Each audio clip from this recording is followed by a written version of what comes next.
Olá, gente. Tudo bem com vocês? Eu espero que sim. Então, vindo aqui mais uma vez no canal Só Psicanálise para conversar com vocês, sobre dar continuidade, na verdade, à temática que eu venho abordando aqui na playlist que tem como título Transtornos de Personalidade. Eu venho aqui tratando do transtorno de personalidade esquizoide. Estamos falando de algo intrínseco àquilo que é estruturante na personalidade do sujeito e que de repente em algum momento se desarranjou, disfuncionalizando, se desarranjou estruturalmente, disfuncionalizando ali a dinâmica de vida do sujeito, que é contemplada por isto que há de ser a dinâmica da sua personalidade. Gente, uma das nuances mais intrigantes e menos compreendidas no que diz respeito a este transtorno há de ser de fato a dificuldade que esses pacientes enfrentam quanto a de fato expressar o seu sofrimento, quanto a de fato falar sobre esse sentimento, esse sofrimento que acontece ali especialmente em situações sociais. Anteriormente, tratando-se dessa playlist, e o link dela vai estar aqui no comentário em destaque na plataforma do YouTube, para que você possa ter uma compreensão contextualizadora, eu falei para vocês, o quão que eles demonstram ali uma indiferença no que diz respeito às nuances sociais. Mas na verdade, frente a isso, há um sofrimento muito grande. E eu venho cada vez mais tomando consciência disso, na medida que eu vou me aprofundando cada vez mais na literatura psiquiátrica quanto a este transtorno. Como eu falei para vocês, eu estou fazendo um apanhado na literatura psiquiátrica para depois trazer as especificidades no âmbito da psicanálise quanto a este transtorno. E para mim fica muito perceptível nos estudos que realmente esses pacientes denotam uma indiferença nas situações sociais, mas na verdade há um sofrimento muito grande frente a isto. E é claro, gente, por se tratar de um transtorno, estamos falando de sofrimento.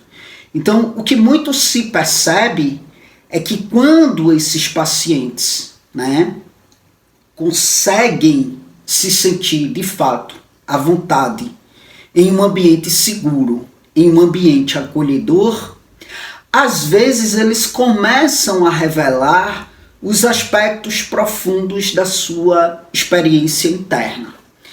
Isso fica muito visível nos estudos e na inclinação psiquiátrica quando o assunto há de ser transtorno de personalidade esquizoide. Mas o que é que acontece? Estamos falando de momentos que são raros, momentos que realmente, há uma dificuldade muito grande de acontecer. Porque é muito difícil essas pessoas sentirem-se seguras e acolhidas para falar dos seus monstros internos. Por quê? Isso exige um significativo nível de confiança. E eles têm um problema muito grande com a questão da confiança, com a questão do conforto. O transtorno de personalidade esquizoide, ele sedimenta de fato uma dificuldade muito grande no que diz respeito a vincular-se e a confiar neste outro. Porque como vimos bem anteriormente, nessa playlist, uma das coisas que de fato se ganha uma vazão quanto a este transtorno é o modo como se dá as relações mais primitivas, o modo como se dá essa conexão com os cuidadores. né, com o pai, com a mãe, ou com aqueles que exercem a função paterna e materna. Há uma vivência muito defasada nesse sentido, a ponto de o sujeito ficar com esta imagem bem defasada quanto à questão da vinculação, quanto à questão da interação social, quanto à questão de confiar no outro, né? Eles sentem de fato uma dificuldade muito grande em suas interações diárias, mas acontece em momentos pontuais pode acontecer de virem a ser acometidos por uma segurança, por um acolhimento, por uma confiança, a ponto de falarem, né, dos seus monstros internos. Então, nessas ocasiões, a gente percebe que, na verdade, há uma fachada. Lembra que eu falei para vocês, inclusive no vídeo anterior, né, que não se sabe se de fato esse desapego, se de fato essa indiferença demonstrada há de ser algo intrínseco à personalidade, consequentemente à dinâmica para a vida.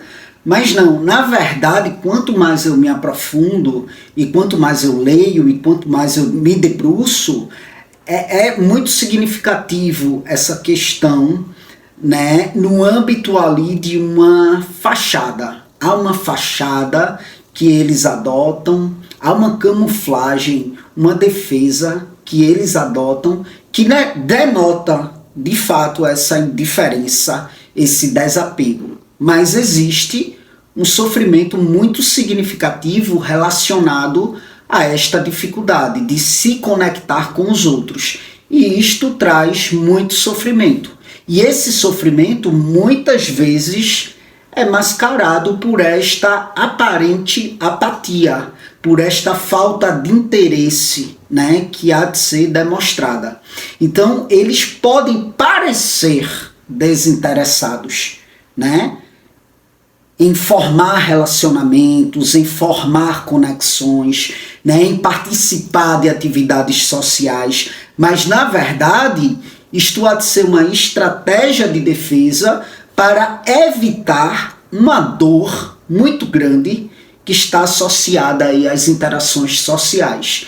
E que esta dor, né, pelo menos de modo geral, no que há ali intrínseco na literatura, esta dor há de ser proveniente de vivências muito primitivas com relação às interações e às relações primitivas. Então, o que há de ser, na verdade, o medo da rejeição, o medo da inadequação, né? O medo de sentir-se ali inadequado naquele meio, de fato, aí preferem nem chegar lá, sabe? Não vou interagir ali com aquele grupo, inconscientemente falando, o que rola, né? Não vou interagir ali com aquele grupo, né, para não me sentir inadequado, consequentemente rejeitado, né? Há um medo de fato quanto a não sentir-se capaz de corresponder às expectativas sociais. Mas conscientemente o que há é tipo, tô nem aí, não quero isso mesmo para mim, né? Não sinto vontade, não sinto interesse. Mas inconscientemente há o medo da rejeição, há o medo de sentir-se inadequado, há uma capacidade de corresponder, há o medo, né, da capacidade, da falta de capacidade, ou seja, da incapacidade de fato corresponder às expectativas sociais. E isto há de ser muito intenso, que realmente preferem se isolar, evitando mesmo essas situações que poderiam causar mais sofrimento ainda, entende? Então, a admissão de sofrimento social por parte do sujeito que está acometido por um transtorno de personalidade esquizoide ocorre, né? Ocorre sim, tá? E o que revela há de ser a profundidade de sua luta interna. Existe uma luta interna muito gritante, né? E muitos podem sim sentir, e sentem na verdade, né? Um desejo muito profundo de se conectar, de ser compreendidos, de ser admitidos num contexto social, de ser aceitos, né? Mas a dificuldade de expressar, a dificuldade de lidar com as emoções, os levam a se retrair ainda mais, né? Porque de repente é mais fácil lidar com o isolamento do que com a rejeição, que hipoteticamente deduzem, né, que podem sofrer ali. Então isso vira um ciclo vicioso, que realmente reforça o isolamento, reforça o sentimento de alienação, né, o que exacerba de fato o sofrimento. Então é muito essencial, né, que os profissionais da saúde mental possam compreender realmente essa dinâmica, né, para que ao se deparar, né, com um paciente que venha estar cometido por este desarranjo na sua personalidade, né, este profissional de fato tenha uma inclinação para criar um ambiente seguro, um ambiente livre de julgamento, né, para realmente ajudar esse paciente a se abrir gradualmente, né, a explorar suas emoções, né, e assim essas emoções, esses sentimentos vir a ser trabalhados, tá? E é isso, gente. Eis aí mais uma elucidação referente ao transtorno de personalidade esquizoide. Para quem não me conhece, eu sou o Caio Fernando, sou bacharel em psicologia, sou especialista em neuropsicologia, faço atendimentos, tá? 100% online, atendo em todo o Brasil. Então, se você estiver em busca de um acompanhamento psicológico, um processo psicoterápico, eu realizo esse serviço a partir desse viés psicanalítico, né?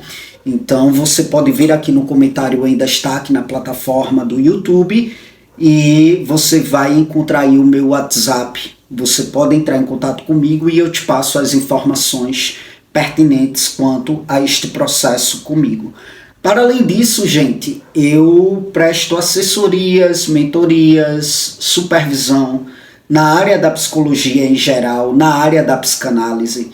Se você é profissional, estudante da área, você estiver de fato buscando esse tipo de serviço também, eu presto esse tipo de serviço também. Aí você pode vir aqui no comentário em destaque na plataforma do YouTube, né? Ao entrar em contato comigo, eu te passo as informações pertinentes quanto a como que se dá esse processo comigo, tá bom?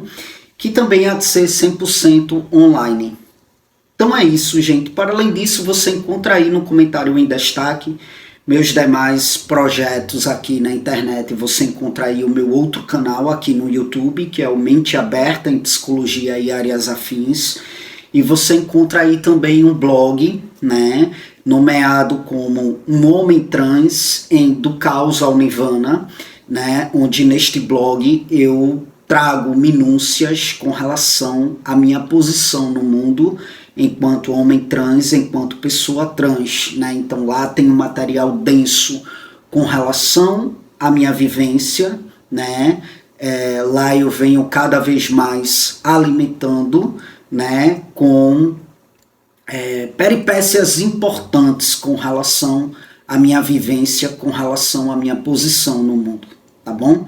Então é isso, muito obrigado mais uma vez pela atenção de vocês e até as próximas gravações.